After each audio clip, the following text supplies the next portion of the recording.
that was skiing? No, that Oh. was just working. That was, Just living. Yeah, that's a bad sound. All right. Let's see. I know Vince is coming. Is he not? He said he was. He just might be late. He said. I thought he wasn't. I thought he had a Said meeting that something came came up. Oh, okay. Hadn't seen that. Okay. All right.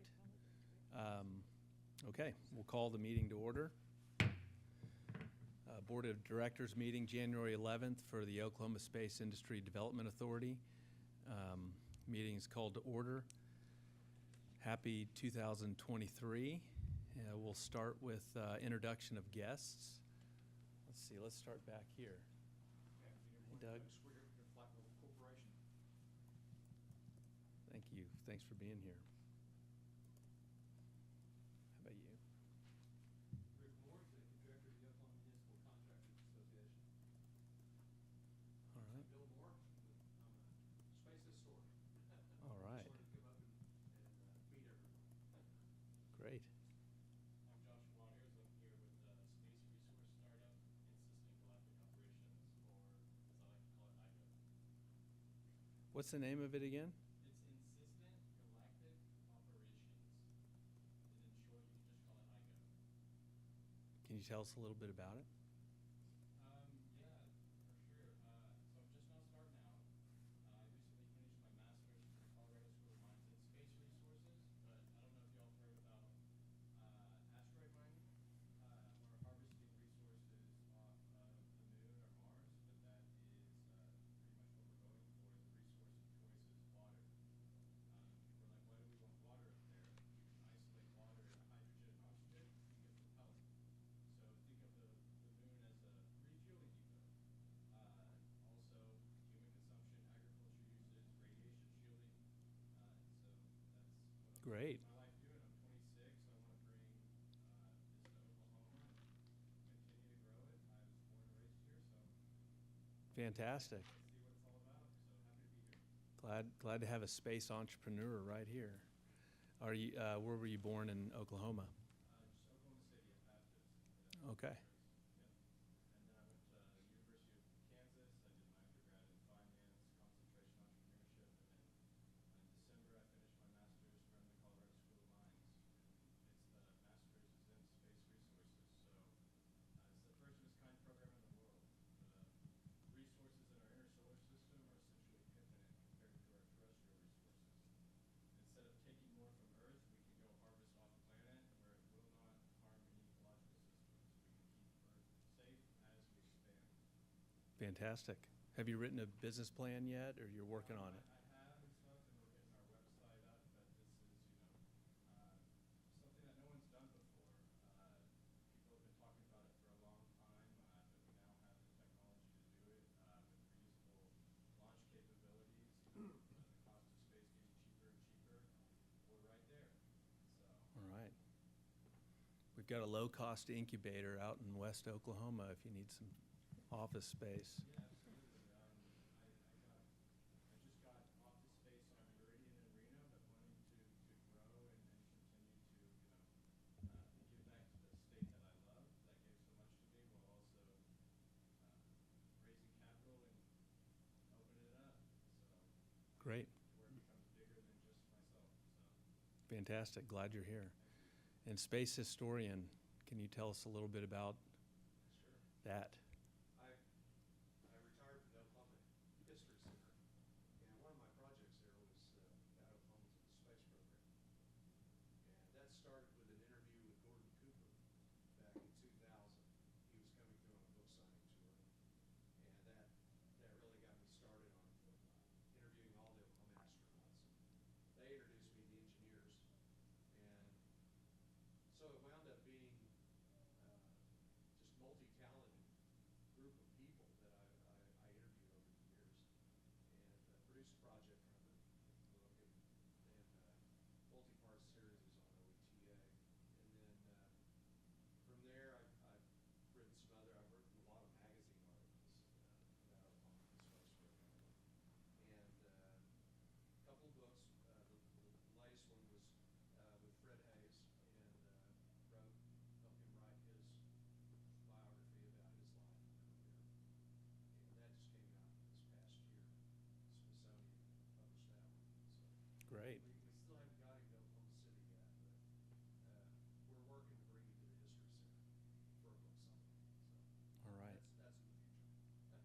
Is it true, at one point there, I remember hearing that Oklahoma had more astronauts per capita than any other state?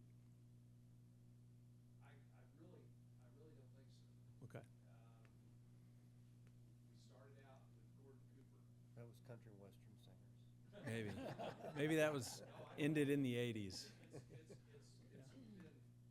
promoted all over. Oklahoma has the most astronauts. Oh, so you have heard that? Yes. Yeah, okay. Not even per capita, even that aspect. Yeah, Ohio has had probably the most, and you're probably looking at, I don't know, 50 or more from Ohio. okay. We've had, depending on what you count, you have to be born here, grow up here, whatever, but you could say 7 or 8. But Okay. the thing that we can take pride in, and something that you can say is, Oklahoma has had an astronaut in every phase of the American space program, and no other state has had that. That's a good one. Yeah, Craig, can you repeat that into the mic for us to remember? It's a quote from Bill Moore. Oklahoma has had an astronaut in every phase of space flight, Of America's space program. American space program. Excellent. And is that your brother Rick next to you? It is. Rick Moore. Okay. Contractors Association? All right. And then, I'm sorry, I missed you there. Oh, I'm State Representative Nicole Miller. Nice to see you. And you as well. Representative Miller is from Edmond, Oklahoma, and she is my budget subcommittee chair. All right. I'm returning back to you, so thanks to my leadership for doing that, and I'm looking forward to working with you again. Thank you for your support. So did you recruit her from yesterday's meeting? She's been a fan all along. Her husband was stationed at Alsus and did touch and goes when he was in the service there, and she's had a long history with the Oklahoma Department of Veterans Affairs and just very supportive of Oklahoma. And 4 years ago, has it been that you were elected to this seat? Yeah. So, yeah, so she's continuing to serve the citizens of Oklahoma and Oklahoma House of Representatives, and it's been there, this will be her, starting of her 5th year. Great. Thank you for your leadership. Okay. Moving on, we'll move to the first agenda item, 1713, the minutes from our last board meeting. If you've had a chance to review, I'd entertain a motion to approve as noted. I move to approve the minutes as noted. Any second? Second. Any questions? Comments? All right. Take a roll call. Mr. Gillette? Aye. Mr. Schultz? Aye. Ms. Rolls? Aye. Mr. Henry? Yes. Chairman Siegfried? Aye. Has everyone voted? Would anyone like to change their vote? Okay, so moved. Next agenda item is 1714, the treasurer's report from October, November, and December 2022. Entertain a motion. I looked over that last night, and everything looked normal. I mean, I don't even know what, when the new contracts start rolling, and we'll probably have to meet to see what our new normal is. But everything looked good to me, and I would move for approval. Second. Any comments or questions? I did note our leasing revenue is up, starting to increase from our new partners. So, all right, we'll take a roll. Mr. Gillette? Aye. Mr. Schultz? Aye. Ms. Rolls? Aye. Mr. Henry? Yes. Chairman Siegfried? Aye. Has everyone voted? Would anyone like to change their vote?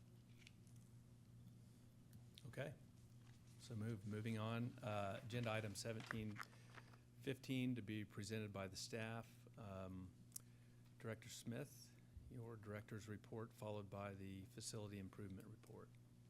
Fantastic. Thank you very much. Would you rather me stand at the podium, or can everybody hear me online? Text me if you can.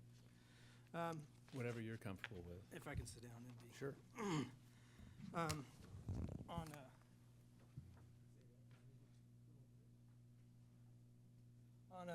October Probably the most exciting thing that's happened recently is on Monday, October 31st, on Halloween, we had more than 100 people show up for a groundbreaking ceremony at at the spaceport at one of our hangars that's been now leased by Premium Aerospace Center. Probably the largest announcement we've ever had in OSIDA history. A company, Premium Aerospace Center, has made an agreement to lease at least 2 of our hangars, expand the footprint of one of them to establish an aircraft painting company. They plan to paint wide-body aircraft, and they have plans to invest several $1 million in our facility to refurbish the hangars, increase the size of them, and then additionally build additional hangars at the airport as well, and hire hundreds of people, which will change the face of the spaceport in a very positive way. We're excited about that. We had about 100 people show up for this, including the governor of Oklahoma, and I don't know that we've ever had a governor come out to Burns Flat in the past several years, certainly not since we've had the property as a state agency. And so that was an incredible event. A lot of community partners, SWASU, Western Tech, county leaders, city leaders from Elk City, from Clinton, from Weatherford, certainly from Cordell, and PSO, MODA, SWODA. Everybody in Southwest Oklahoma had an appearance at this event, and we're super excited about that. Super excited about our new tenant out there and what that brings, because once they get established out here and once they start to do some hiring and movement, there's going to be some other interest, and there already is other interest in our facility of people finding out what's going on, why are they out there, what can we do to support them, or maybe even compete with them, who knows. But certainly having this kind of interest, and right after that, right before that, we'd actually received a significant appropriation from the state, which I think will help us in that regard as well, so we can address some of the needs that we have out there and be able to accommodate this customer, other customers in the future, and try to get our facility to a point where we can continually attract this kind of business and development.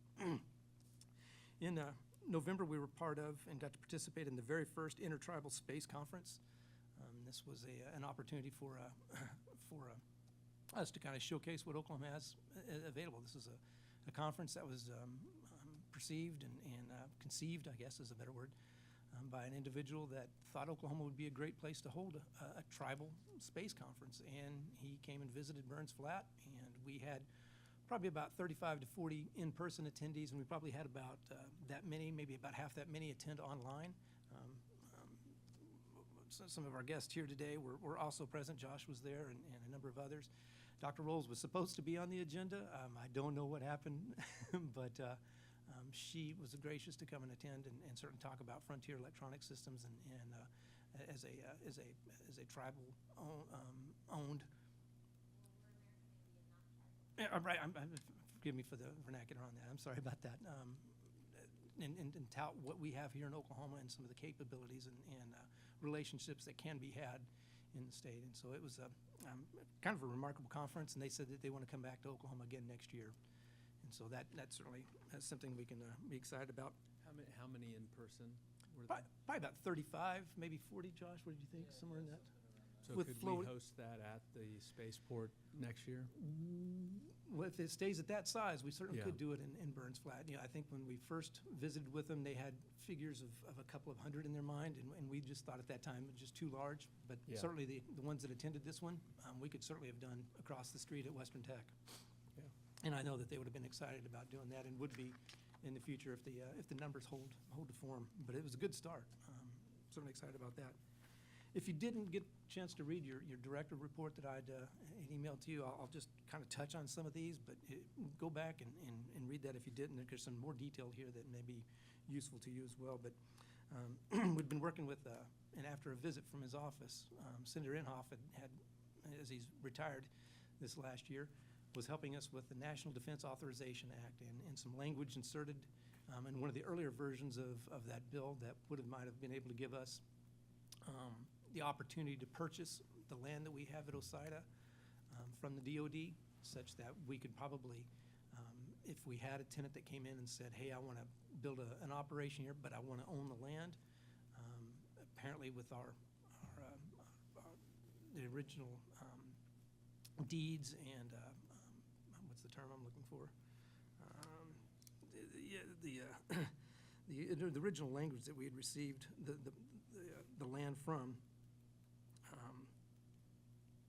the documents deeds, okay.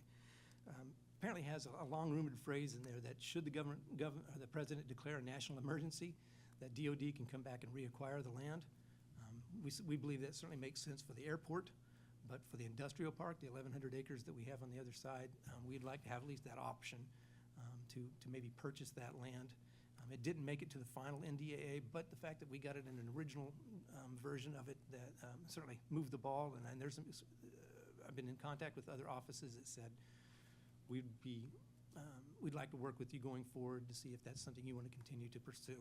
And so that may be something that we can always look at this next session and see if that's something that we may or may not want to do. So read up on that and follow up if you have questions. I and the Department of Commerce and others are in discussions with a manufacturer that has plans for the industrial park to build and do a manufacturing operation. Certainly, I've touched on that in previous meetings, but this is a group that we've been visiting with for about 2 years. There may still be some opportunity for that. I know that this individual has expressed an interest to visit with the governor. Commerce is looking at me saying, we really can't move to that level until we have something from OSIDA to even start the ball rolling on this. So I've responded to him saying, how about this piece of property with this, just to start negotiations. We're not ready to make that move yet, but to lay the ball out there and get it in the playing field, here's what we might be able to offer, and I'm waiting on their response. And we'll see where that goes to see if this has any tread or not to be able to move any further. But I'll certainly keep you informed. This is non-aerospace related. This will be something in the industrial park, but it does have at some point some aerospace aspects to it because they want to fly goods and materials in and out. So there may be some aspects to the airport side. Boeing returned in November.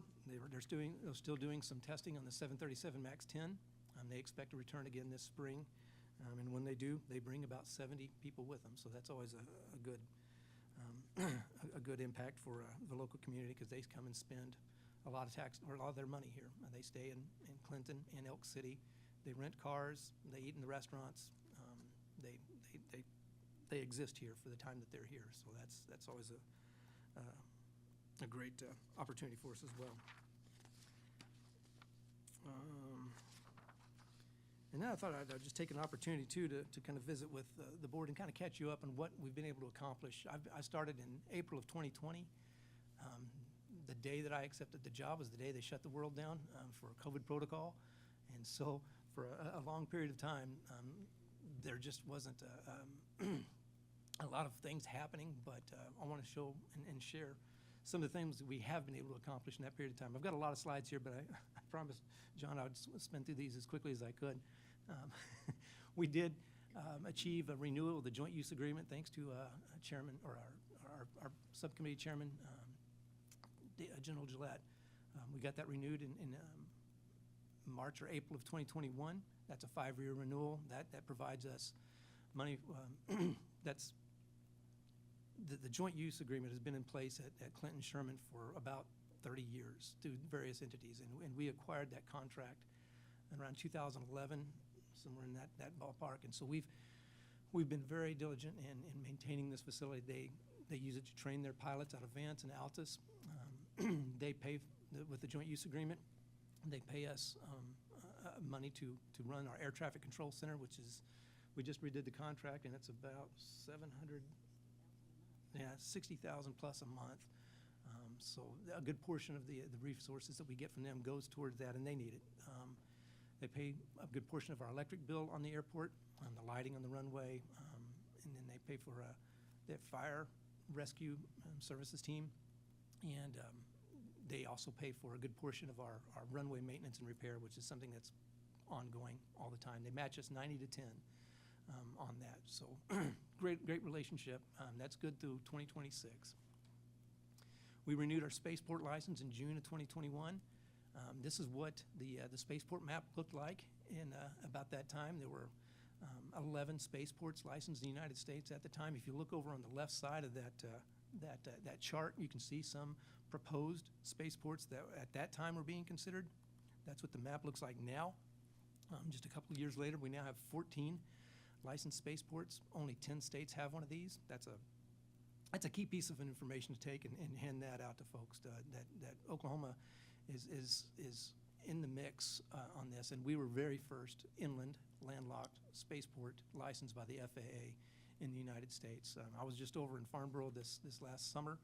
There are 5 spaceports in the UK that are waiting. I think they've maybe finally gotten certification from the European version of FAA.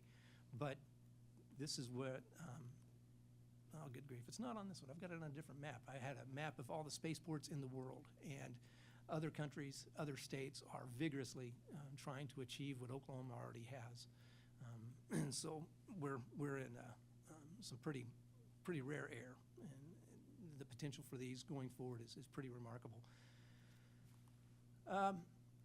In 2020, we had, I'm going to talk about our business background. In 2020, we had 7 leases. You can see there what the revenue was at that time. Here's where we are now, almost double that, but certainly about 50% more in our lease income each month. On the airport side, on the air park, which is the industrial park, we had 6 leases. We now have 9 leases, and we also have some truck parking. So you can see there our revenues increased in that regard. So somebody looks at that and thinks, oh, great, you're making some money over there. Well, there's also the expense side of this as well. So we do have some expenses that maintaining a 70-year-old facility does have some costs associated with that. And we do get a little bit of help from JUA, but certainly this is why we still depend on our lease revenue and also appropriations from the legislature to be able to sustain those. 2020, we did not have an FBO. We haven't had an FBO, which is a fixed-based operations or operator, our fueling service, our fueling station for an airport. I don't know how we survived without having a gas station at your airport, but we do have one now. They're providing Jet A fuel. They've got a 5-year contract with us, and they want to stick around for a while. They've made nearly $1 million in investment in their tank farm and all the resources and facilities there. We're looking at 100 low lead at some point. We didn't have any based aircraft before. Now we're up to 11. You need 9 to be able to be considered for FAA funding. So we now have crossed that threshold. 7 congressional staff visits. Kim, you've been here 16, 18, 19 years. She started when she was 15. How many congressional visits did we have in those periods? Not very many, handful. So we've had 7 in the last 2.5 years, I'm sorry. 12 state legislative visits, 11 appearances I've made before caucuses, committees, at the State House and the State Senate, and 1 gubernatorial visit. I'm pretty excited about that. I've done at least 50 site visits and tours. I've hosted folks that have said, hey, I want to come look at a building. I want to come look at the airport. I want to look at the hangars. At least 50. I've absolutely lost count because some I didn't even have it on the schedule, and people would just show up, so I would take them and show them what the facilities were and the capabilities were. 5 school groups that I've spoken to or have hosted at the spaceport, and 30 appearances at trade shows, symposiums, going and speaking to chambers of commerce, Rotary, Lions Club, economic development groups. There's a Southwest Association. I've spoken to them a couple of times, and a couple of chambers here in Oklahoma City, even the South Oklahoma City Chamber of Commerce. I've spoken to them as well. Positive media features. TV, newspapers, Channel 9 has been out. We had a local magazine do a couple of podcasts, a feature-length documentary, which I sent you a link to probably about a month ago. If you don't have that, I'll be glad to resend that. Actually, I sent you out this morning another piece that was in today's Oklahoman, talking about the budget process at the state legislature, and I was able to pat our policymakers on the back for continuing to do these hearings and pay attention to such things that we're doing by attending our board meetings. When PAC made their announcement on October 31st, we had 3 TV stations cover that, 4 newspapers, and I did a radio interview talking about the capabilities out there, and who knows how many that they did on their own. And unique airport events, Kratos, what a wonderful company. They're building aircraft here in Oklahoma again. We haven't had that since probably the late 90s, maybe even before that.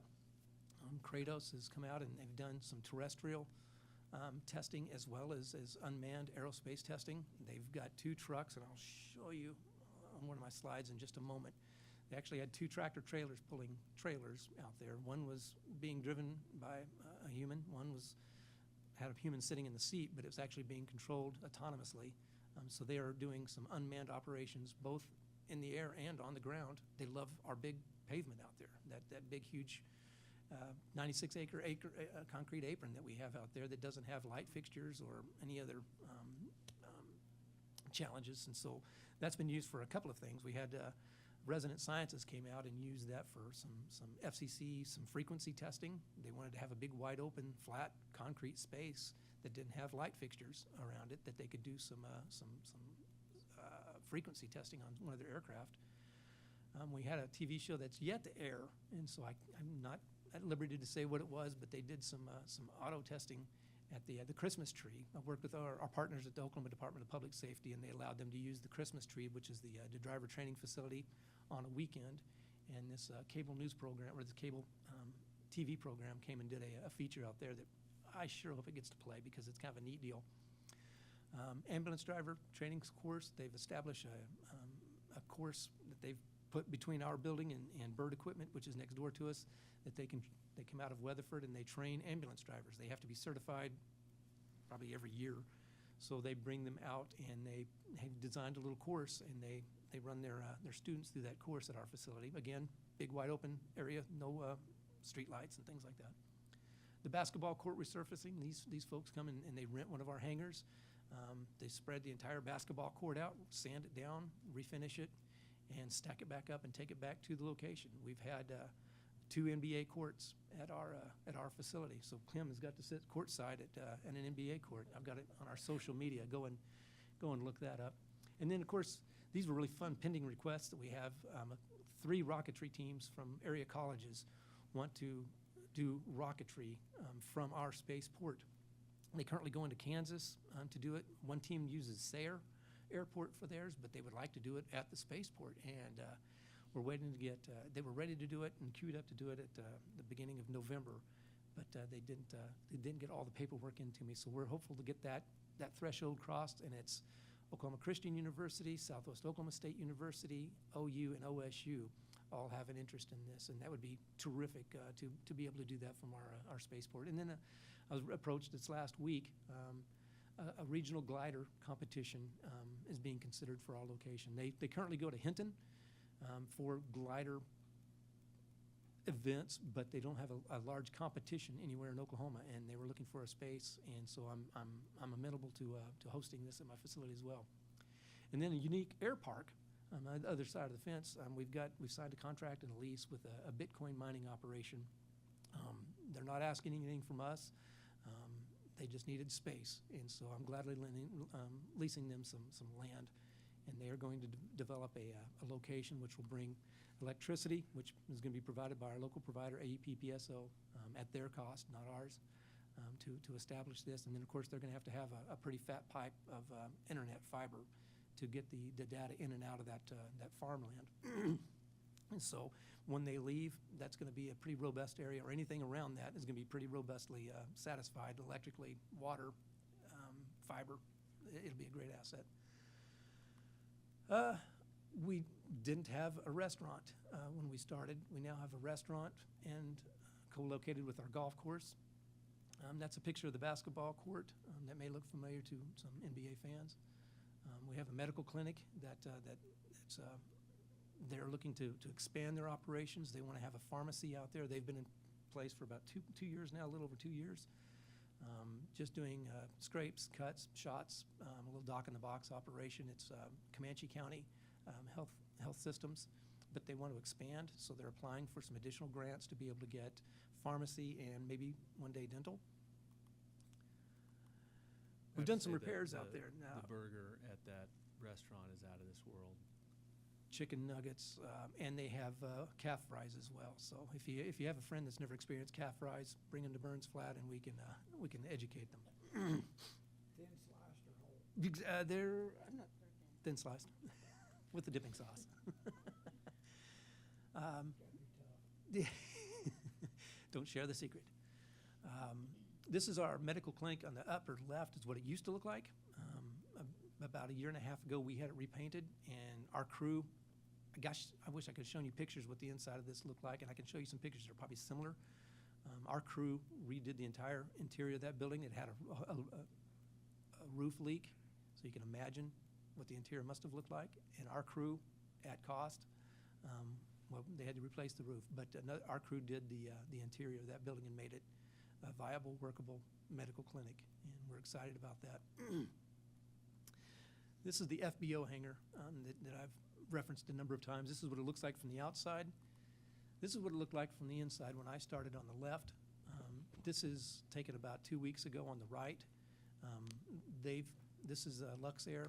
They have agreed to pay for the remodeling of the office space in this FBO. And again, what the FBO is, that's where somebody comes and fuels their plane. So if they're flying cross country, they want to fuel their plane. They don't want to stop at a large airport where they've got a lot of traffic and they have to wait in line. They don't want to probably stop at some other airports in the state. They may have some military operations taking place more frequently. Ours does, but they're not so frequent that somebody can't come and land here.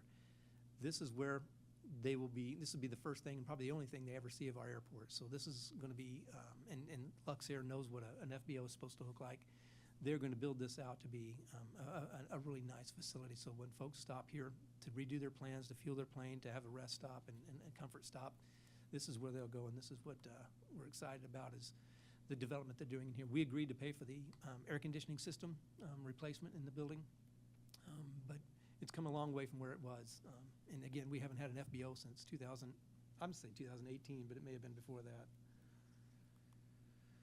When is the opening estimated to be?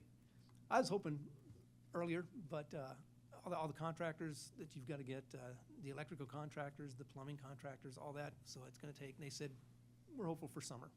Okay.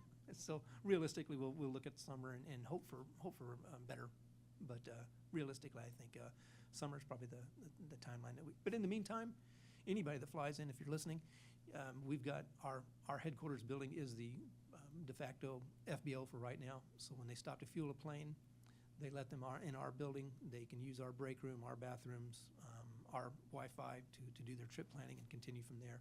Or they can go into this building here. This is our tower. Bailey, that picture on the left is the one that you took probably about 2.5 years ago.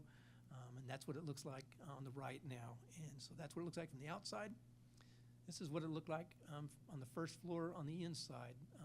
Gosh, I wished I'd have taken a picture before this picture was taken because this room was pretty raw.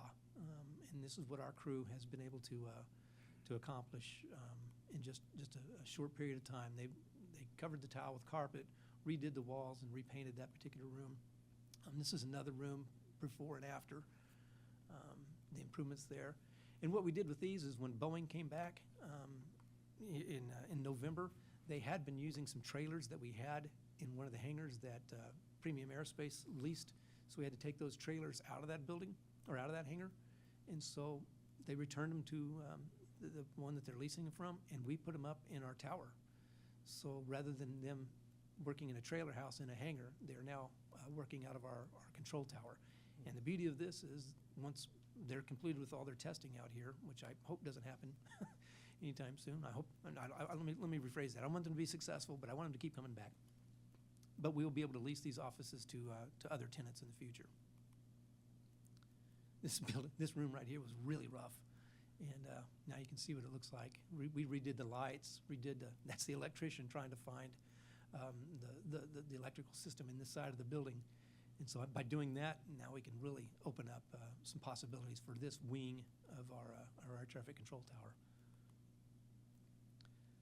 So this last fall in September, the Oklahoma legislature went into a special session and they appropriated some monies from ARPA, which is the American Rescue Plan, which has strings to it to focus on wastewater, water, high-speed internet, those kinds of systems to make them robust throughout the country. The state got a large portion of money that they wanted to make sure was disseminated throughout the state.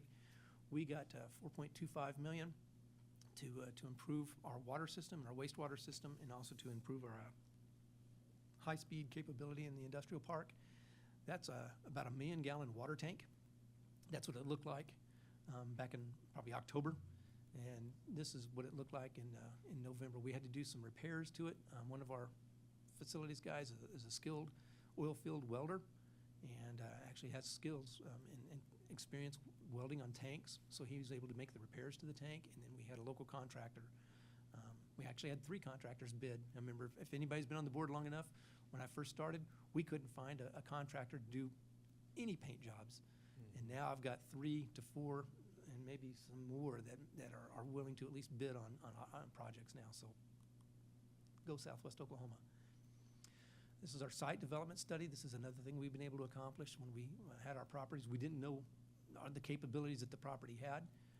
With our community partners, and many of them that showed up at the October 31st meeting, they helped us fund this. Oklahoma Department of Commerce was the lead on this, contributing a significant amount, but he also had partners from the City of Clinton, Weatherford Economic Development, City of Elk City, Public Service Company of Oklahoma, SWASU, all partnered to help us pay for this development study.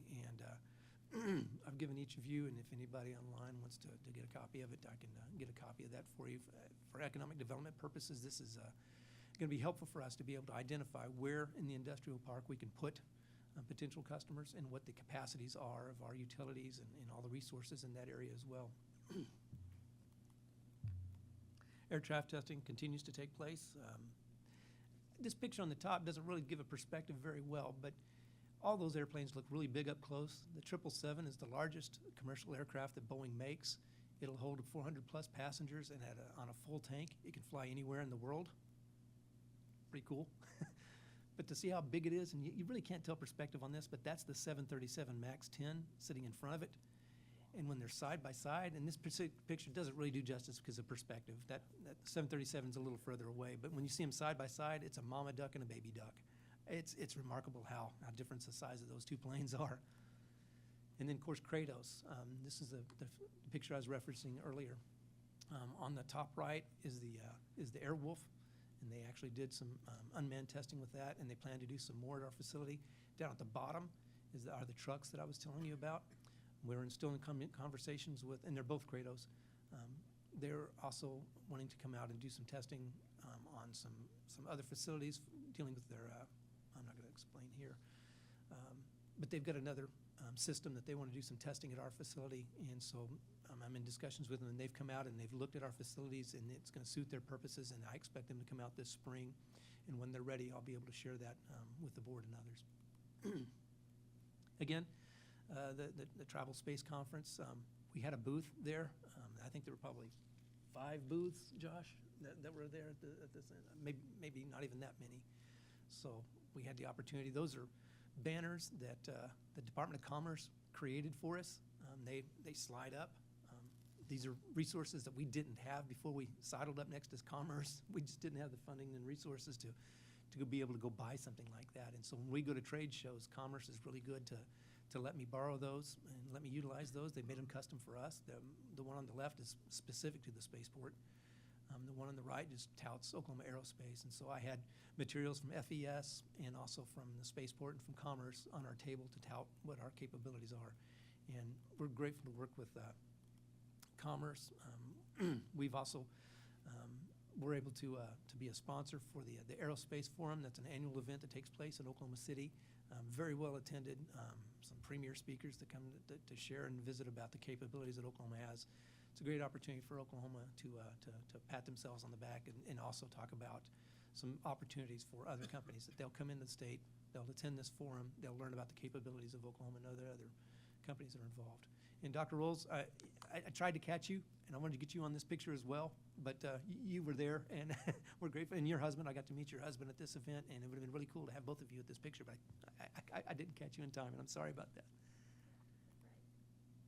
And this is pictures of the groundbreaking that we had with Premium Aerospace. That is actually the governor. That's Lucas Conde with Premium Aerospace, and there's you name them of policymakers and leaders in the state turning dirt inside Hangar 234, which will I compare it to Gallagher-Iba Arena, what the engineers did with that facility to be able to transform.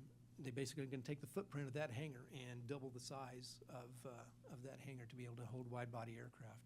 And that picture on the top in the middle is what it is going to, that's an artist rendering of what that's going to look like as you approach from the east or from our industrial park. That will change. Look at that. It's beautiful. And I probably should have a picture of what the current hangar looks like. If you've been out the facility, it's the pink one. Just looking at that alone it's going to be beautiful. And being able to tout what we have. In the past, poor Bill probably showed up at a trade show with a Director sandwich. Smith, can you tell us, is there any physical progress on the facility yet? On the Or- hangars? Yeah. On 233, which is the large one that Boeing used, it's got the electric doors. It's my nicer one. They've taken some of the panels out at the top, which were kind of light colored, and they've replaced them with some clearer colors to bring in more light to the hangar. So they've already made some improvements to an existing hangar. They've had that hangar since July. That was the one that they needed, and that's going to be. They wanted to get that leased quickly so that they could get in line to get their FAA certification, and they needed a physical location to establish that starting point. So on that hangar, they've made some improvements on the 234, which is going to be this one. They are continuing to work with their engineer and their manufacturer. They've found at the MRO Americas show this last spring, they acquired the services of a company that will make the panels, ship them to the site, and then they will assemble them on site at the airport. So once they get the engineering and the ground situated and prepared for the weight of this new hangar, then the panels will come in and then they'll throw it up pretty quickly. They've just done some ground tests, some surface tension and some core drilling, but nothing you can actually physically see as far as changes. That I haven't driven on that side of the airport in about 2 weeks, so I don't know if they've done anything since then. But Do they have offices? they yet? do. There's existing offices in 233 that are inside the hangar, and that's what they use as their headquarters offices right now. It's not a trailer, it's actual office space. It's got air conditioning and all that stuff in it that they're using as their headquarters. So there's somebody on site each Every day. They've How got- many? I'm sorry? How many? 6, maybe 8. Great. That are on site, and that was their business models. The first year they were thinking maybe as many as 12 to 15 by the end of the operation, and after they get the next hangar up, then they'll start exponentially growing the operation. But they do have a business manager, a location manager, an HR manager, and they just hired somebody that does IT. So they've got 4 new From employees. the area? Yes, I know. Right. One is definitely from the area, and I imagine the other 2 are as well. Okay. You know, just to be able to make the drive in. So, That's great. and Are we tracking that?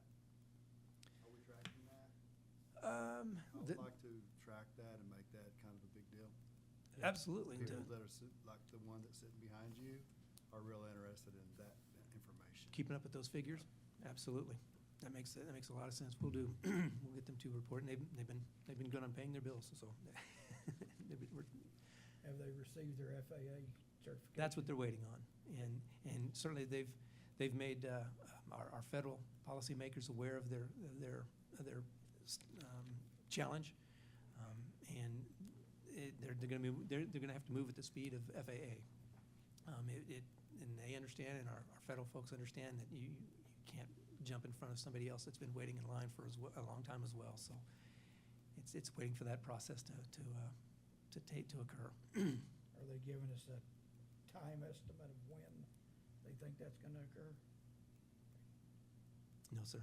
The Have they future. explored acquisition, Once again, acquisition of existing licensed So, company on the when phase out? I've been in contact with this company or these players for about 2.5 years. I'm trying to attract them to our facility. The original idea was to take an existing company and open a branch here so that they could bring that certificate Right. with them. And that unfortunately out. That's didn't right. work. So what they opted to do was start a new company, new investors, and so they're headquartered in Oklahoma. So the positive is we've got a brand new company headquartered in Oklahoma that's doing something but as a result, they had to start back at square one to get that FAA certification. Are there gates to get through to reach the end? And if so, is there any way they could update us on, hey, we're through the first stage or through the second stage or whatever? The question was, is there, I guess, marks that we could see, some progress marks? Milestones, whatever. I'll ask that, and I'll see, in addition with the employment, I'll ask them if they can keep us posted, and I'm sure that they would, but I'll point that out, that we would like to know that as well, so we can see the progress as it's taking place. Thanks for that. Would you like to know that, Ken? And there may be, or it may be, it's done, you're certified. I just don't see that happening. There's always probably some committee that may have When to do, go through. when do you, or they, or us estimate that it'll look like that on the screen? Is that next year? Not to tie them to a timeline, but I'd heard that spring was gonna be the timeframe, but This spring? That's Started yesterday. Yeah, spring, it's That's 80 what they were- degrees, okay? they're explaining that they've got the materials and they'll assemble them on site. So Great. that's where they were saying that the, once all the engineering and foundational stuff has been done, then it'll appear pretty quickly once they get to that point. I'm told. Right. Trade shows, again, as I started to say, poor Bill, when he probably went to trade shows, he probably just had the resources at the time that he probably just had a name tag. But Bill carried a big stick. I mean, Bill had a lot of credibility. Everybody knew who Bill was. Bill basically had the foresight to put a spaceport in Oklahoma. And so in those circles, Bill was a rock star, but he certainly didn't have the resources to put up a booth at any of the space conferences. And so Commerce has been a great partner in this regard. We've got 2 trade shows coming up this next month. Commercial space in Washington, D.C., where our policymakers are. That'll be really an eye-opening one. And that's with the FAA Office of Commercial Space is one of the sponsors of this event. And then, of course, Space Com, which will be taking place in Orlando. It's also takes place during Commercial Space Week. And I've been asked to be a presenter at the Spaceport Summit, which takes place the day before SpaceCom begins. That's when all their spaceport operators are members of Global Spaceport Alliance. We meet once a year. We also meet quarterly on a phone or a Zoom call, but we meet once a year in person, and that's what will take place on February 20th, which is a Monday. And I'm presenting at that conference a breakout session, get to know your federal and local officials. And this is something that, if you know my previous experience, I'm going to try to share with them. These are folks that they want to know what's going on, and all they need is an invitation, and they're chomping at the bit to come and look at a spaceport or an airport even, or even whatever you've got out there. So I'm going to try to encourage them and show them that this isn't as intimidating as they may have in their mind, and that it may be. And so I was honored. I know Bill has presented at these before. Like I say, he is the one who wrote the requirements and regulations to put a spaceport in the middle of the United States. And so they still use Bill's expertise to be able to establish other spaceports around the country. Spaceport America, Spaceport Colorado, they still use Bill's expertise on that. And I know they thought highly of him there, so I'm really excited that they know my name. And they've asked me to present at this. I think it's real important to be there. Thank you. You never know when your next opportunity hits. You have to stay on people's minds, and I think these things are important. And hey, tough break that you have to go to Florida in February. In February. Sorry about that. I did get the most cost-efficient hotel that I could. This is what Space Symposium. This is one that'll be taking place in April. This is what our booth looks like. It's pretty small. It's a 10 by 10. This is probably the more basic booth that Commerce does. They usually have a pretty elaborate and impressive booth, but this booth right here is pretty pricey to be even at Space Symposium. And we've got some great partners that help us with that. ODOC, certainly Frontier Electronic Systems has been there. Every year we've been there. Duncan Machine Products and Infinite Composites. Also, we all participate in helping fund this particular booth. Another great opportunity and trade show to get your name out in front of some of these commercial space players. And we have a hosted reception. Tell us more about that, Chair. Each year, I host a reception for the Oklahoma Space Authority, and we have some good visitors join us. In years past, we've had the current Director of Office of Spaceports, Pam Underwood, and we had the interim director at the time, who is now the director of FAA Office of Commercial Space, Calvin, has attended our reception in the past before. So it's a great opportunity to be able to get folks to come and visit with them one-on-one about capabilities in Oklahoma. And space or NASA administrator, probably do it again this next one. Oklahoma swings a pretty big stick, and it certainly did, and we continue to try to build upon that. I want to explain too, and a couple of years ago, we had the chair of the Senate Armed Services Committee. We had the director of NASA, the administrator for NASA. We had, at one time, the chair of the Congressional Space Caucus, or, oh gosh, I can't remember the name of that particular entity. But now, with Congressman Lucas, who's our senior member of the delegation, he will be chair of the Science and Technology and Space Committee going forward for the Oklahoma, or for the U.S. House. So we're in some we've got some great opportunities here. Yeah. Quickly, a year-on-year appropriations for the agency. This is what we looked at in 19 all the way through 2023. We've steadily grown our appropriation, and with that, we've seen success at each level. We continue to and one of the great things about our budget is that we are able to have a carryover each year. So in the past, when we've had to tear down that large warehouse that was left to us by the Air Force and probably by the Navy, whenever that thing may have been built, but it cost us nearly $500,000 to tear that down. So it took us a couple of appropriations to be able to save enough money to tear that down. And that's what we've been able to do in the past.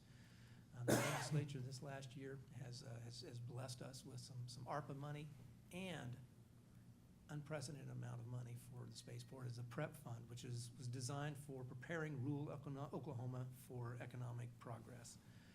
And we got $4.25 million in ARPA, which is specifically tied to the water, wastewater, and high-speed fiber improvements that we intend to make. We're in the process, and we're working with Guidehouse to make sure that we're following the appropriate processes of reporting, requesting the funding, which will become available tomorrow on January 12th. That'll finally be accessible to it. What we need to do is actually get an engineer's report that tells us exactly what our water system needs, exactly what our wastewater system needs are, such that we can put together a contract for contractors. So we can put together a scope of work for our contractors to come in and actually make the repairs and adjustments. So we need an engineer first to go and create the scope of work. We know work needs to be done.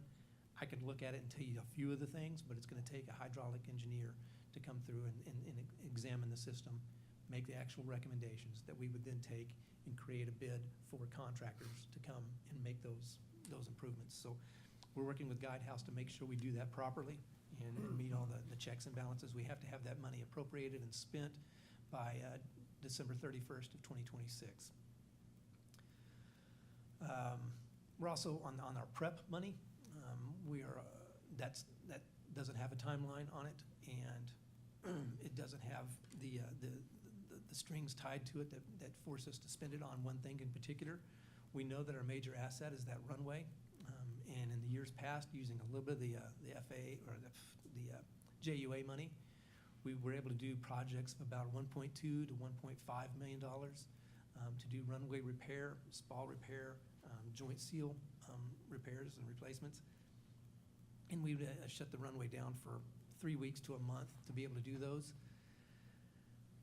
We hope to be able to, we're working with our airport engineers to be able to draw a larger project. Let me see, these maps here will probably show you better. The orange area shows where some joint seal needs to take place. We finished the keel, which is the middle part of the runway with a joint seal. That's important. You want to have good material inside those joints. You've got 16 by 16 concrete panels that are separated by about a 2.5-inch joint between the two, so that when there's buckling, it doesn't break up the entire runway. But you need to keep the material between those joints cleaned out and filled with fill, so that water doesn't get down there in the wintertime and do dirt and debris, which will cause spall when it breaks. And then you've got a lot of runway repairs. So that has to be replaced every few years. You have to dig it out with a saw, replace it, put a special material in there that's FAA and airport approved. So in the past, doing $1.5 million and lower projects, we would get contractors that are used to $1.5 million projects, and the bigs wouldn't even look at us.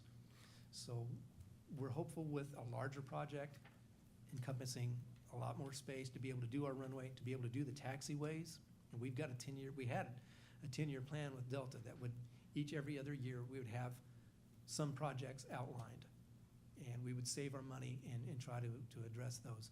With this amount of money, we hope to be able to do a much larger footprint of projects at one time, or at least in one gathering of the contractors to come out there. We'd be able to shut the runway down for 3 weeks to a month to be able to do all the main runway repairs, and then be able to open the runway again, and then block off some of those taxiways to be able to do the repair work on that. And then, of course, on the east side, some of the apron, you'll see the big, large red area, which will be right in front of the hangars that Premium Aerospace has leased. There's significant spall in front of those hangars. And if you bring a running jet in there, I mean, Boeing's been gracious, but you bring a running jet into there, and those intakes, you may have seen an unfortunate incident this last week. Those intakes on those jets are pretty powerful, and they'll suck up small rocks, debris, whatever's in front of it. And so there's a lot of small rocks and debris in that major red area that we can address. We hope to at least look at addressing when we do this next project. So what we hope to do is, with a large project of, I'm not going to put a number figure on it just yet, but more than $1.5 million, that larger contractors will look at the bid. And when you have a larger contractor looking at it, hopefully you'll get more workers and more of an urgency to get the project completed in a specific amount of time, rather than in the past we've seen some of the contractors have difficulty retaining skilled workforce to come out and do the work, and sometimes we didn't get the project completely finished. So we're hopeful with a higher dollar figure, more attention on other parts of the airport, so that when the runway's finished, they can continue working with that crew on different parts of the airport that need attention. And then a lighting project, we're looking at maybe doing some new lighting down the runway. We're still using LED or incandescent bulbs on the sides of the runway. The electric bill on that is pretty significant. LEDs would be certainly more efficient and more trustworthy. We've had a few instances where water can sometimes get down in those systems, and there probably needs to be some electrical repair work done at that time. So when we're doing the runway, we can maybe do the lighting system as well. And some of those approach lighting. Director Smith, check with our power provider. There may be LED replacement grants available. Exactly, some rebates and other things along those lines. Thank you very much. Definitely. Matt, if you're listening, thank you. And they actually gave, our engineers came and looked at the facility about a month ago, a little more than a month ago, and we looked at some opportunities too, east of the fence, on the left side of the map. That is where, it's up there by the Highway Patrol building. They were indicating that between those two hangars, the one that Bird Equipment has and our headquarters building, you might be able to put some general use box hangars in that area, maybe push the fence down and go east a little bit and across the street from us, and make a small taxiway for small aircraft, Pipers, Cessnas, things of that nature, and they may be able to use that space for some general aviation hangars. And we hope to use some of our prep money to build some box hangars as well, to provide us some revenue for the state. I'm sure they'd like to see us build something that's going to get leased. And so some box hangars, and in that location will give us some more space than we've ever looked at before. We've always drawn the line at the fence and said, well, that's the end of the airport, that's all we can do. And our engineers tell me, no, you can expand for parking. You can put hangars on that side of the fence and then have them taxi over to the main runways. So there's some additional opportunity and some development capabilities on the east side of our fence.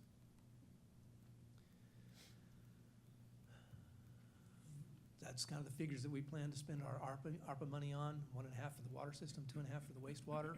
We expect that once you start, if you ever done a household project and you pull the wall down, you find out that there's a lot more work to be done than you ever anticipated. I've got prayers out that I can stay within these figures, but if not, thank you, legislature, for the prep money, because if I peel some of this back and I find it's gonna cost me more than 1.5 or 2.5 for either one of those projects, I've got I've got a savings account that I can dip into that will help me be able to close those projects up and provide some more assets and capabilities for us in our water system and wastewater system. Certainly working with the broadband office, we want to make sure that we're spending the money that we've been given for our high-speed internet service. That's a picture of that's an actual picture of our lagoon system. You can see that's one of the dams. The riprap on that is slid into the retention pond, so we know that the pond probably needs to be dredged, and some of those dikes and dams need to be shored up. I think the concern is if we have a really heavy rain, we could have a spillage that we certainly don't want that.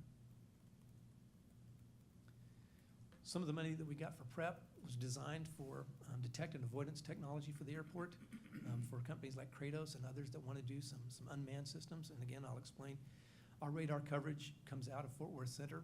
So by the time the radar signal gets to Clinton Sherman, it has 60, maybe 100 feet from the ground is all they can see. These companies would like to have a more localized picture of what is also around them in the sky.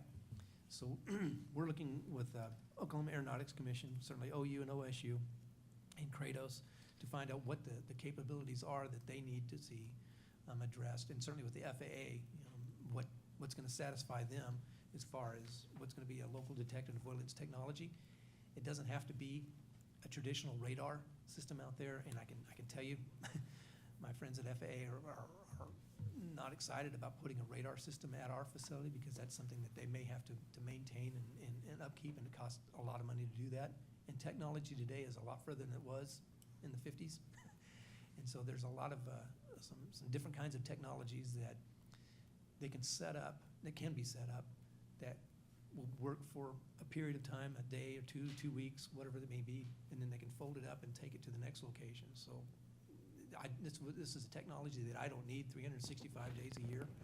It'd just be when a company is out there doing testing. So we're looking at all the different options, and certainly making sure that whatever we agree upon, or whatever we decide upon, will be something that the FAA agrees with, and that the companies that would be using the facility would find useful as well. And then any money or that technology or any money that we have left over, we can share with other airports and other drone ports or drone locations in the state that do unmanned testing. That money would go to them for a similar technology. And that's about $5 million of the prep money that they'd set aside for that. Were you gonna say something? Tenants start also using some of the prep money. We've had some tenants that have made some requests, have indicated that there might be some needs that they have that will help them to be successful in their operations, and they want to know. They haven't outlined them specifically. They've kind of made some indications that maybe this, or perhaps this, or we'd like to look into this. But again, thank you for prep money, because otherwise the conversation would have to probably end at that point. And I'd have to come back to the legislature and ask for something specific. So having these kinds of resources, and we would be able to act upon it a lot more quickly if they do have something that we decide, yes, that's something that's going to make you or help you be successful here. We want to help you as well. Maybe some hangar construction. This is what a box hangar looks like. I just threw a couple of pictures up. The one on the left is with the door closed. The one on the right, these are some really cool. You can still see the door that you can access the hangar, and these just fold right up. This is where people want to store their aircraft, and you can get several $100s a month for somebody storing their Piper, their Cessna, or maybe their Cirrus. Yeah, or Beechcraft. And then, of course, using some of that prep money to remove some dilapidated buildings. My crew, I've had engineers look at these buildings, and these are just 3.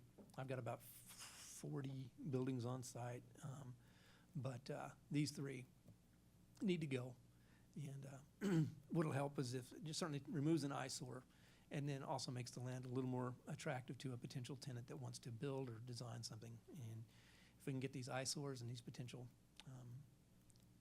gosh, I don't know what people may do in something like that, but we don't want to mess them around them. They need to go away. Director Smith, can you just elaborate on airport detect and avoidance systems, just briefly? This is not your normal airport radar, correct? Correct. And we've looked at, in the past, Was it airports- ThorGuard? Yes. We do have, we have a ThorGuard thunder or a lightning prediction system, but Okay. something similar to something like that.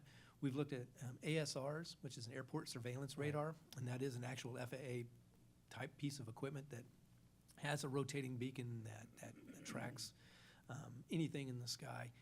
The technology for that, gosh, an ASR 8 or 9, which are decades-old systems. But this is primarily, at least the legislature's direction was around unmanned aerial system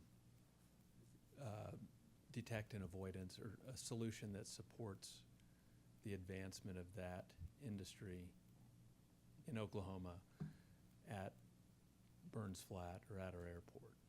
Initially at our airport, and then whatever technology we determine works well will probably be replicated around the state.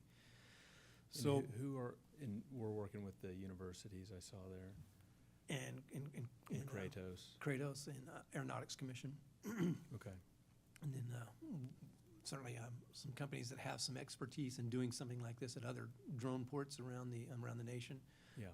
There's a large drone port in one of the Dakotas that they do some pretty big operations up there, some large UAV systems, and they've got some FAA-approved technology. So we'll visit with them as well to find out what they're utilizing, and since they've already got a nose under the tent with FAA approval, that'll certainly be significant in our processes as well. Here's a system that's working, it's been accepted and being utilized, and it doesn't have to be technically a spinning radome of radar technology. It could be a number of sensors that are placed out that shoot this is incredibly, this is not my field of expertise, but it would send out information and collect information from that general area where a device would be flown, and be able to report it back to a single source so that the pilot and crew could see what else is in the sky. That would help them to make decisions on where to steer and where to go. And certainly, we'd work with NOTAMs and FAA to make sure that everybody else that's flying that reads a NOTAM would know that something like this was taking place. But what they're having to use right now is having a chase plane in the sky. So now you've got 2 items in the sky, which doubles your risk.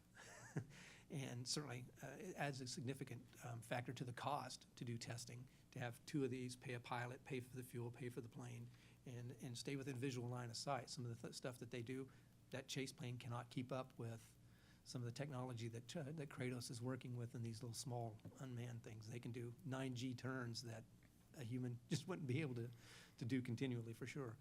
And so Could you, I'm on the governor's advisory council for advanced air mobility, and I've connected with you, a couple people on that, and I think that's your OSU contact.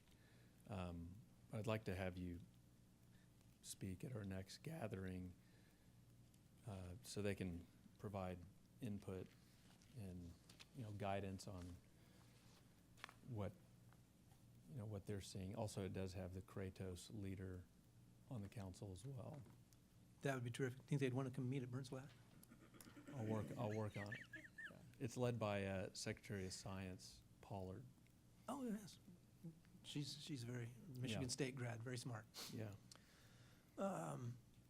And that concludes I'm sorry it was long, But I really wanted to catch everybody up on what we've been able to accomplish in these last 2 years and kind of give you a quick primer of where we were, where we are now, and in just a short period of time.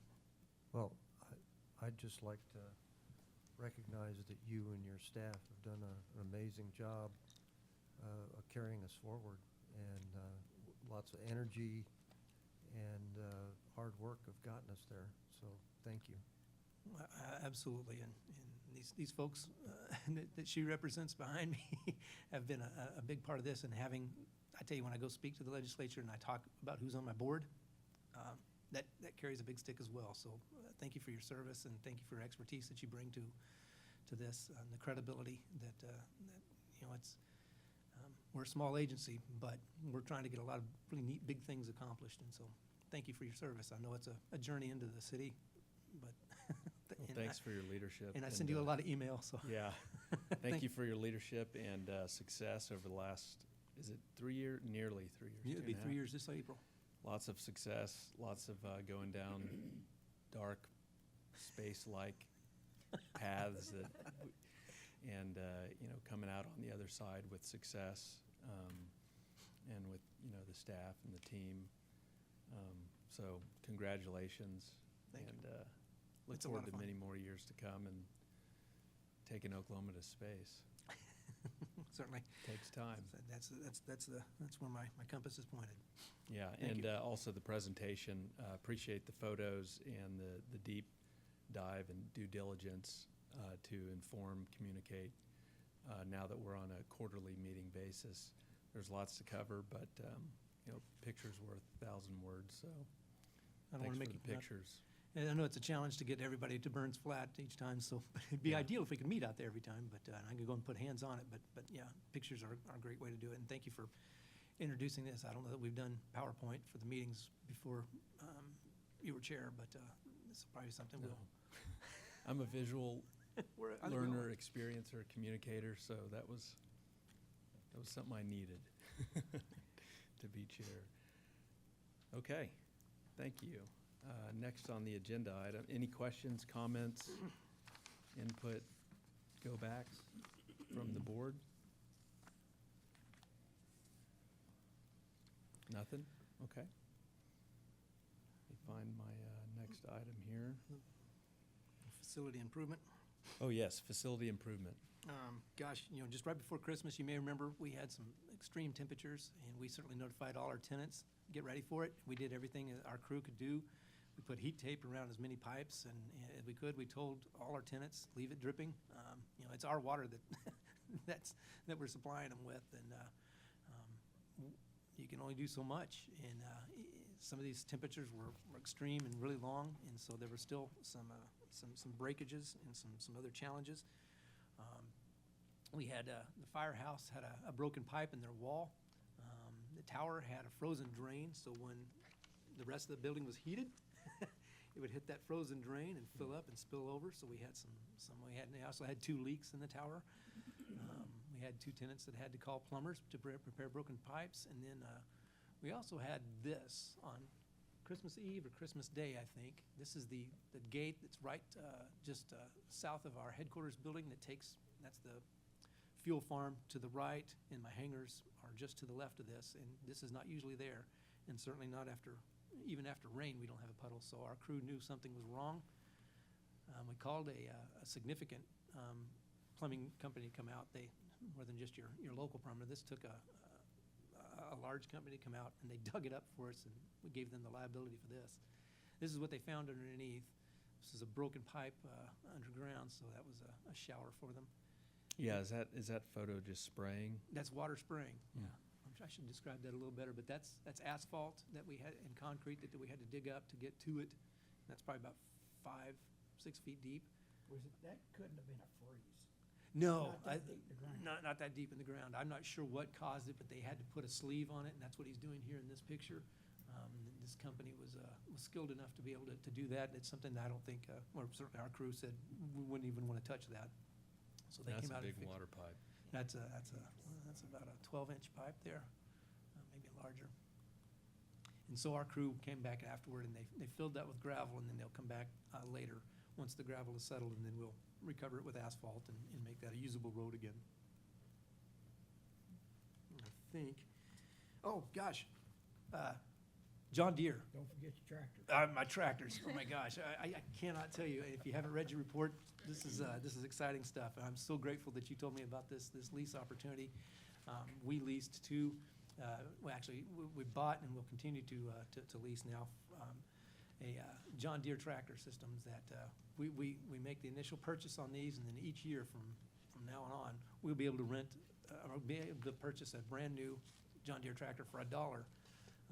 And we actually bought two 20-foot shredders, and John Deere does all the maintenance for these. And they gave us 200 hours to use on this, and we actually bought a GPS system for it as well. I think I've told this crew before that one pass on with our old tractor with a 15-foot shredder down that 3-mile runway would take at least 45 minutes. Now we've got a 20-foot shredder on the back. I'm not sure what it takes now.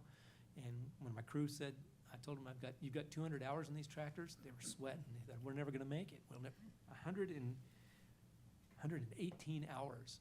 Wow.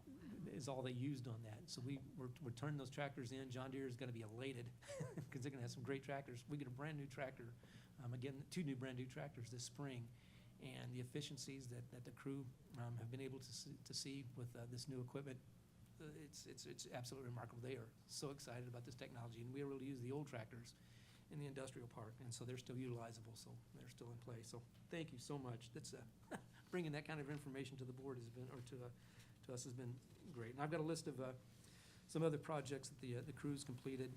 They are really a good, we do, and thank you, General, for recognizing, and Chair, recognizing that we do have a great facilities team. We've got a really good team in place, and we're going to need to grow that a little bit more as we continue to develop what we've got out here. But good things are taking place.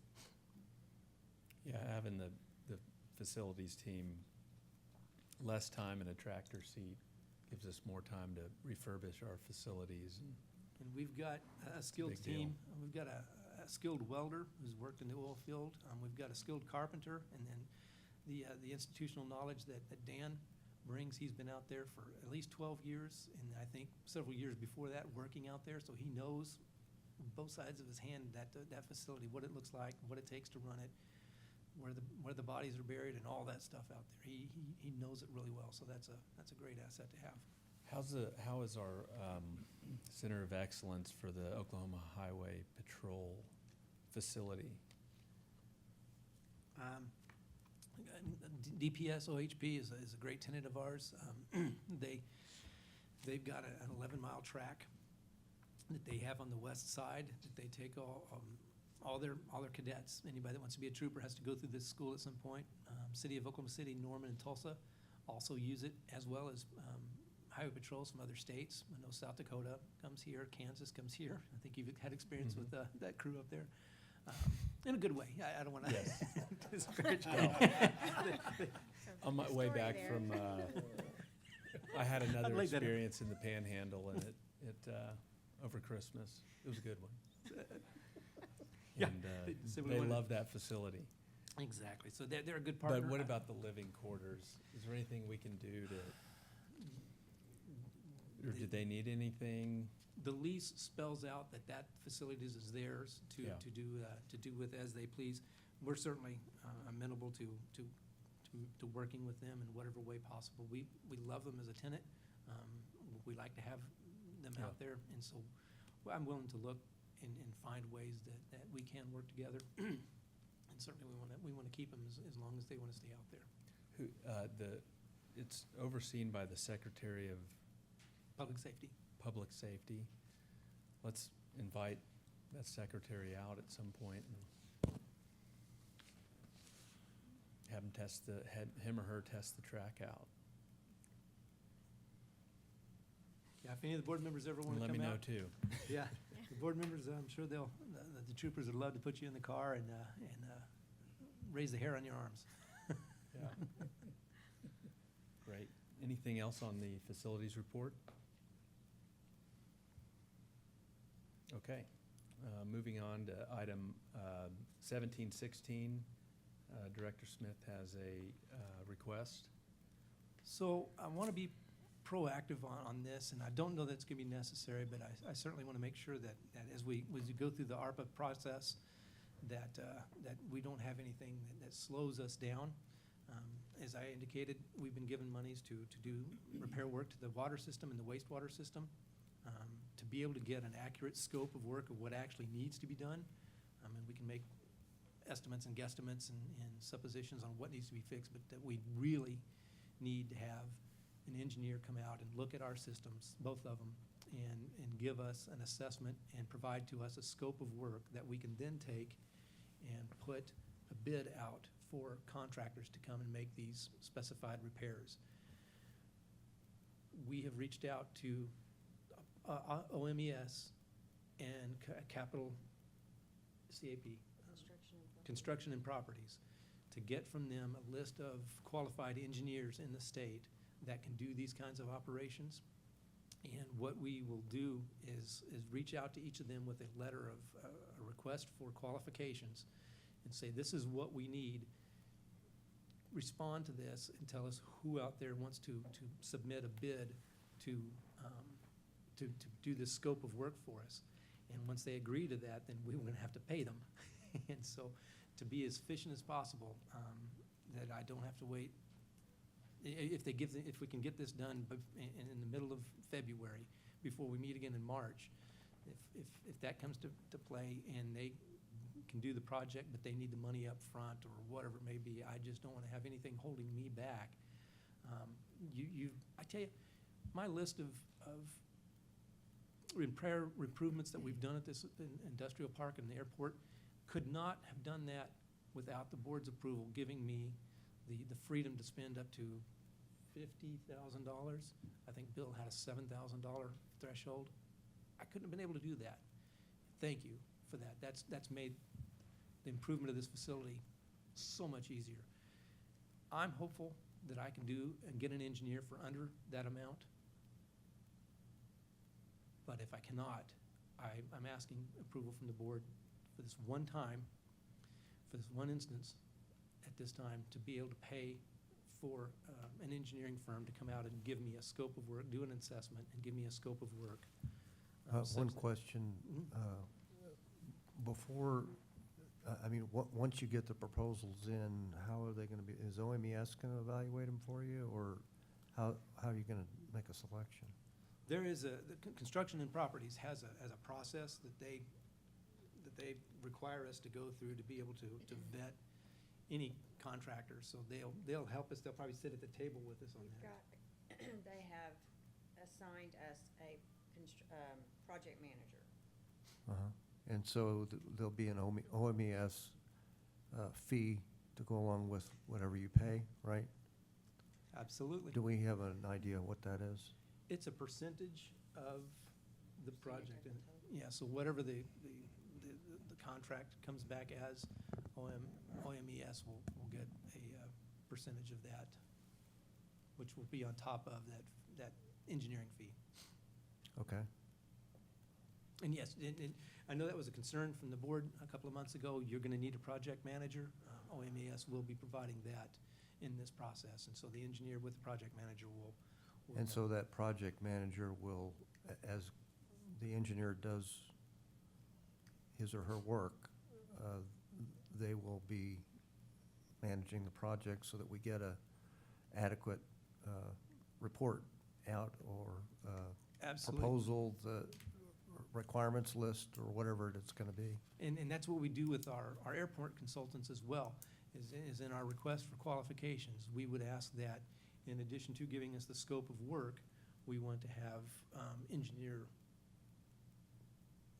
visualization or somebody on the site to be able to say, yes, they're doing exactly as I asked. Okay. The engineer, as I specified in my scope of work. And We'd ask that of the engineering companies. And so,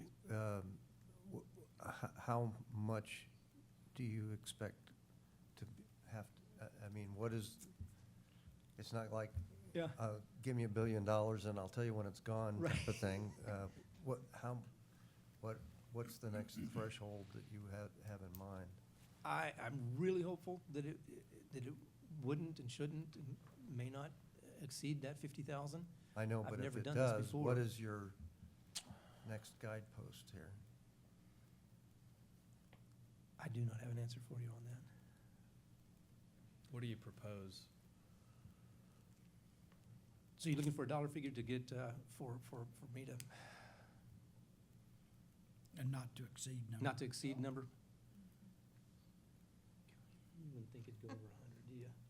There's just, I'd think we'd probably go back to the table if they came back with a figure that gets anywhere near $100,000. So near, so how about 80 or 100? Let's not to do exceed? 100, if we could.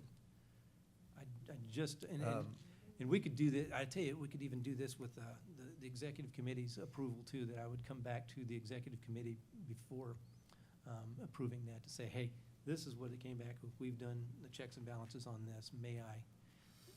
My proposal would probably be, can I get the board's permission to do this up to a figure with executive committee's approval? Okay, so I'm just verbalizing something to vote on here. You want authority up to $100,000, but anything exceeding 50,000, you come back to the executive committee to get approval for the amount over 50,000. Does anybody have anything they want to add to that? Not to add, but before we put it in the form of a formal motion, are those, the money that we're gonna spend on this engineering fee, can the ARPA funds pay for that? And can the ARPA funds pay for the OMS fee as well? We, They pay up to 2% of the total for administrative costs. Out of ARPA, okay.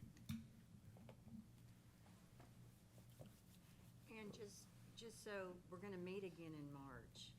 I would be really surprised if there's anything ready by then. Yeah. Because they don't get in a hurry about anything. Just saying. just, Government. the reality of it is, and she's right, but I just wanted to be sure, should this Just in happen. case. I didn't want to have anything that would hold me up for another 3 weeks, and I didn't want to pull you in for a special meeting, but realistically, March. But should the stars align, I didn't want to have a burp, but I think that's Okay, so- an accurate assessment, sir. The motion would be to grant the director authority up to $100,000 for this specific effort, the engineering effort.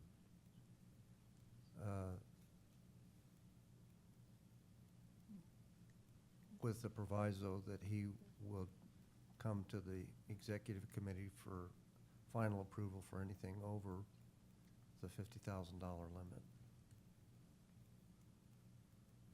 So that's my motion. Is there a second? Second. Any questions? Okay, take a roll. Yeah, Kim, you wanna read let that me back, or- ask a question. You were proposing to take this out of air park money, Yeah, the Yes. If agenda needed. item, but if the ARPA funds are becoming available to us tomorrow, It'd be It'll be specific. we could ARPA. take it directly out of the ARPA. Yeah, we'd Because do it. I would rather do that is take it out of this account and replace it back. That starts to And raise they have- eyebrows. They Yeah. have set up separate funds for ARPA and, what's the other Yeah. one? Prep. I can't remember, prep, yeah. Yeah, that was one of the, we're working this entity called Guidehouse, which is their subordinate is office hours. They're trying to make sure that we're following this process accurately, and that was one of the first questions we asked. Look, can we use this money for the engineering portion of it? And they said yes, and then certainly we wanted to separate the funds out that we knew this isn't coming directly out of our resources, this is coming from the ARPA monies. It's a good question, yes, sir. Let me see if I can articulately reference that.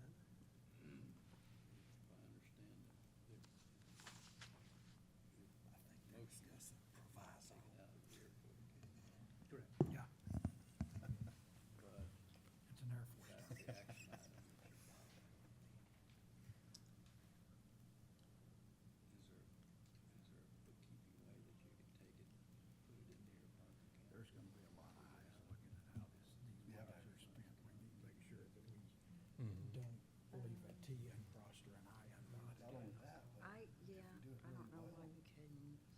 now. How and did that then work have to out? Yeah, yeah, look how well put it this worked. back, and then everything You could put it back in in the the box. future, yes.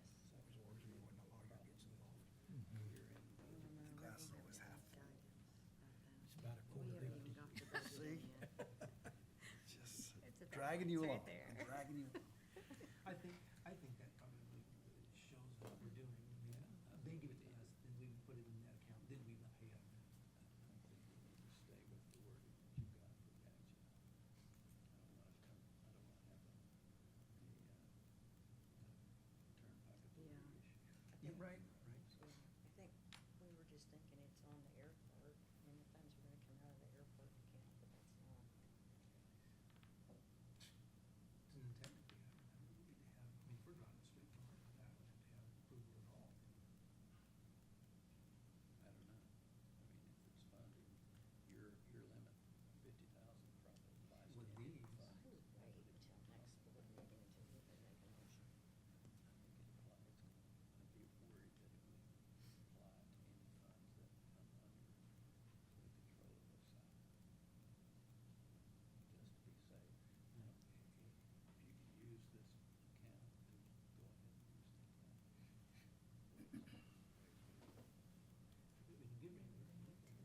Just to be safe, you know, if you can use this account, then go ahead and use the account. We can give them. For anybody online, we're getting some input from our attorneys general. Can you regale them with your story about Oklahoma, the Kansas Highway Patrol? Probably. This is not any kind of a secret, and it's not confidential, among our, Are we able to development. proceed? Well, the concern I have, based on Commissioner Schultz's comment about maybe not using the air park account, that is the way the action item is drafted. It's written, set right.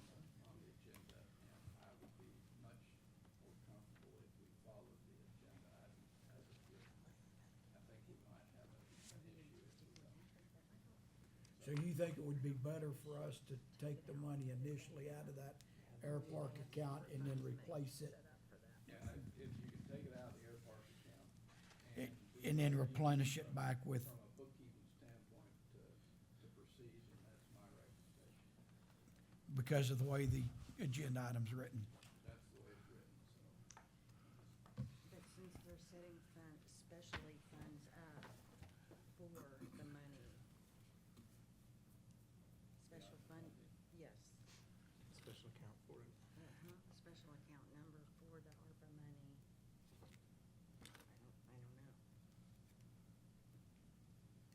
I don't know. I would Why don't suggest you we approve wait. this Is this work gonna get done in 60 days? Well, payment. It's optimistic. I mean, it, Why don't we come back in 60 days and say exactly where we are at what that we point. need to, but also talk to them about, I mean, it is uncomfortable to say, yeah, whatever it costs, we're gonna do that. Right, yeah. Don't wanna give Maybe them a talk bump. to them, give them, at least give us a ballpark of what that looks like, Yeah, the I think, project. I think, in discussions, I think it's probably better that we just take that agenda item off the, He is a fun ruiner. Okay, but we have a motion and a second. What are we gonna do about it? Just withdraw it. My suggestion is that the motion would be withdrawn. Okay, consider it withdrawn. officially withdrawing the motion. Do I need to vote? Do you need to vote? Motion is withdrawn. It never did that. It never made it that far. Thank you for clarifying that and helping us. There's gonna be a lot of eyes on how this ARPA money and prep money is spent, and rightfully so. Absolutely. And as Dr. Henry pointed out, you know, the track record of how this money is spent and where it goes is a good indicator of possibly having these same opportunities in the future. And we're not doing our due diligence as a board if we're not making sure that we're dotting all those i's and crossing all those t's. So, thank you. I wasn't a part of the Turnpike Authority's effort. If I had been, maybe things coming. Appreciate your expertise in spotting that, Director Schultz. Thank you for helping us avoid that. And John, thank you for helping us avoid any appearance. Certainly, we don't want to do anything, but certainly don't want the appearance either of in wrongdoing. Okay, thank you. The final primary agenda item, at our last meeting, we talked about what's the appropriate governance structure to support the Oklahoma Space Industry Development mission, and ultimately the Director Smith and the staff. And I asked Craig to take a look at what we had established when you began and when I began as chair. And this is what we had. Director Smith, do you believe that this is adequate, or do you want to propose changes? We don't have enough people. A lot of boxes. A lot of framework, I think, Yeah. kind of shows kind of what has kind of been my process. Here's certainly the executive committee. That's pretty easy to spot. This is what the executive committee has been charged to, as we've had it in the past, kind of what they oversee and address.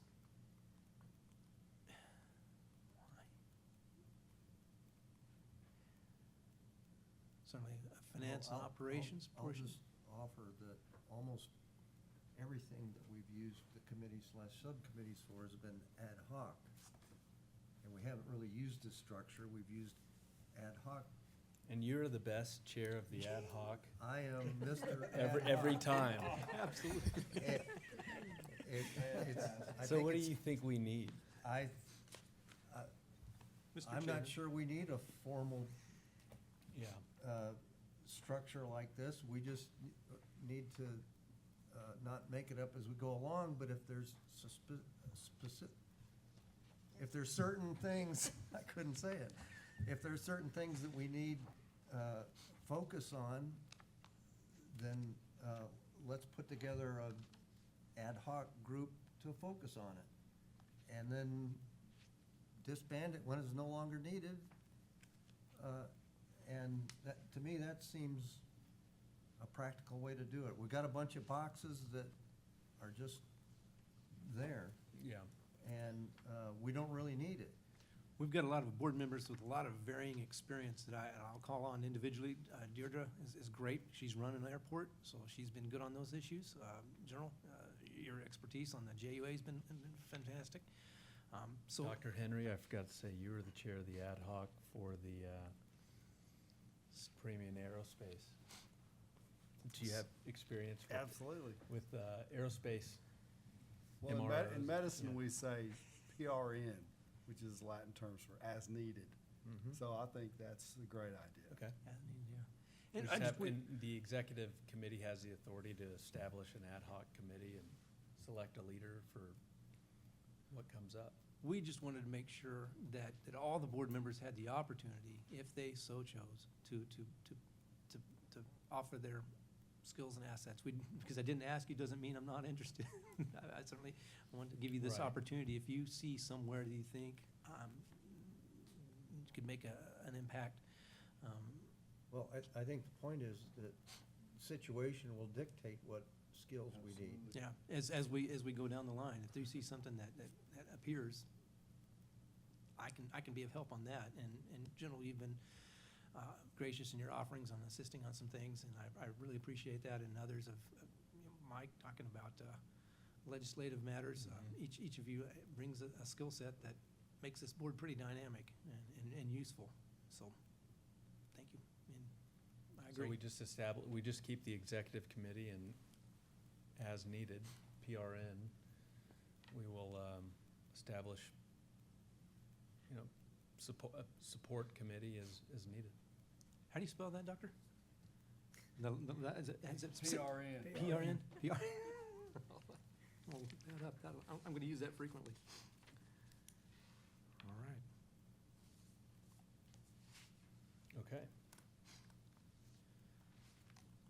think a couple slides further, we have the meeting dates. Yeah, you're gonna be disappointed, it's not quarterly anymore. Right? Oh, yeah. We voted every other month. That's- Oh, that's right. That's the 60 days I of forgot. Every odd month. Yeah. Okay. January, February, March. I forgot about that.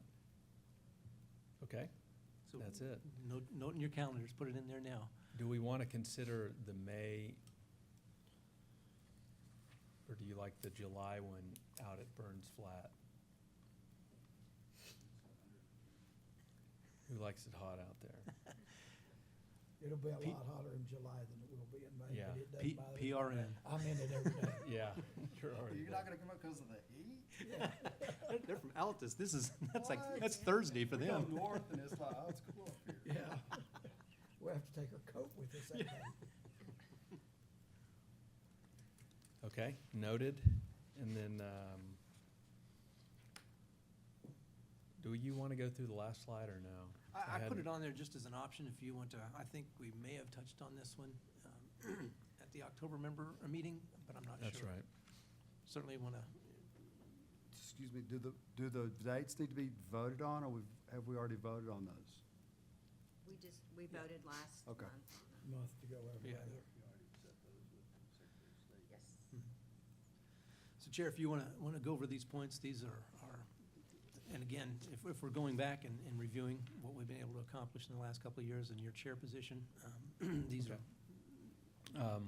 Sure. Established corporate governance structure with accountable leadership and cadence. We have that. Renewed joint user agreement with the U.S. Air Force. That's been completed. Renew the FAA commercial spaceport license. That has been completed. Increased communication of state executive leadership. That is ongoing and improved and stepped up. Establish Oklahoma Space Advisory Council. We do have a group that meets, I guess we've probably done it. It was a little challenging during COVID, but about every quarter. Establish space incentives. We've been looking at and worked on evaluating the feasibility of space industry incentive, and it turns out that the existing aerospace incentives are applicable to the space world. So when you're investing in aerospace, or developing or attracting aerospace, it's the same NAICS codes or it covers space as well. Evaluate and develop strategic plan for an aerospace complex. How would you say we are on that? the site development study was a significant step forward in that regard. From that, now we can be more specific. I know that was brought up in my Senate budget hearing yesterday. Yeah. The leadership in the committee requested that we have something a little more tangible of what our 5-year plan, our 10-year plan looks like for the operation. And so that's something I'm going to be looking to each of your expertise and assistance on as we try to get something a little more, now that we have our site development study, kind of where we can put stuff, what do we put there? And some of that's probably going to be played on what premium brings to the table and what occurs as a result of their investment that they're making. And then this other operation that we're visiting with and we're in discussions with, what may happen there. So there's some things in play that may kind of move and shape where we go going forward. But this site development report will really help us establish a starting point to be able to put something. I'd like to ask the board if we could consider some external assistance in taking our large partner-invested assessment of the facilities and property and utilizing that, supporting Craig with our guidance, but really getting a lot of the legwork help from a third party, somebody that can help with that. Is that? So General Gillette can't do that? Unless, yeah, great point. I mean, come on, he's a great leader. He'd be great at it. If he can't do it, Okay, I well, if think he we can't need do some it, I guess outside we need a help. third party. Good call. I don't need to be doing You that. guys. You're so good I at just it. want to give you the opportunity to speak. If you turn this down, we have to get some help. Yes. So am I an ad hoc committee of one? Yeah. We will double your pay. Okay. We'll take- Proposal yeah. accepted. We'll even triple your voluntary pay. I think that'd be a great idea. Well, it's been something that's been on the discussion to go do, and it's a challenge with the team of Craig and his staff. You know, they're operating an airport and responding to everything, keeping it alive and doing all sorts of things. So I think we should take the initiative to evaluate an external company or professional group to assist in creating a strategic plan with us. Anybody agree, disagree?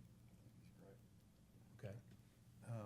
When, let me ask, do you have any, a sense of when the committee wants to see something back from us? Are they looking for it for this year, or? It'd be challenging to go back to them next January without one. Well, I mean, the fiscal year ends in July.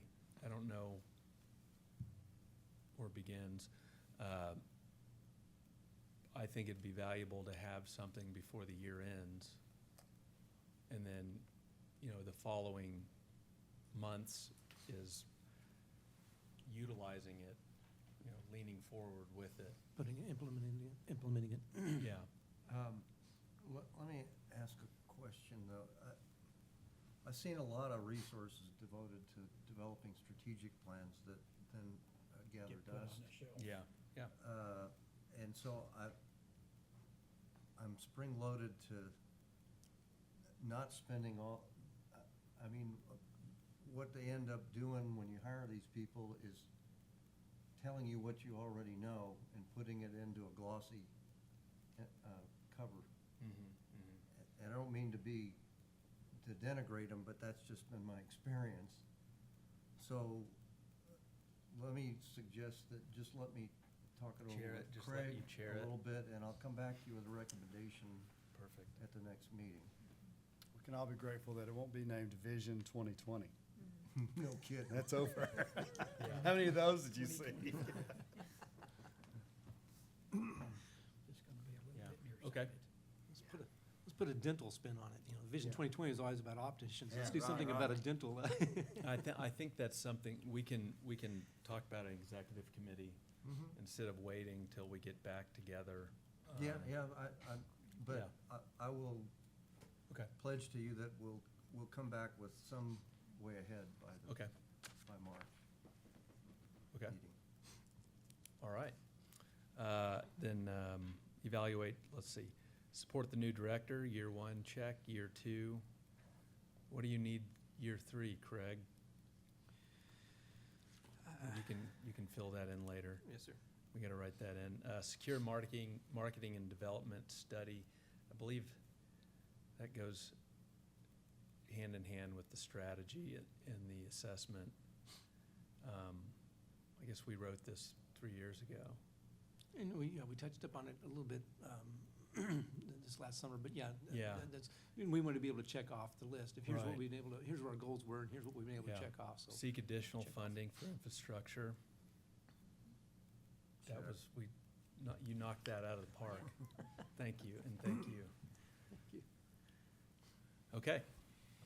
Any additions, comments, suggestions? Congrats. Everybody's done a really good job of, leaning in and helping Oklahoma keep its space vision going. through many challenges.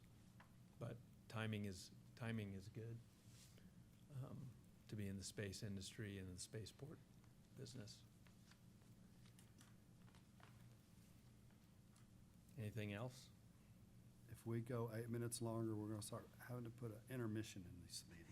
Okay, then I think, let's see, any item 718 noted, board member comments. That was rich. I jumped the gun a And little then bit. 719 is, I'd entertain a motion to adjourn. I move we adjourn. Second? Second. Okay. Can take a roll. Mr. Gillette, Aye. Mr. Schultz, Aye. Ms. Rolls, Aye. Dr. Henry. Yes. Chairman Siegfried. Aye. Before All they right. give me another We are adjourned. subcommittee. Yeah, before you, quit, stop the meeting.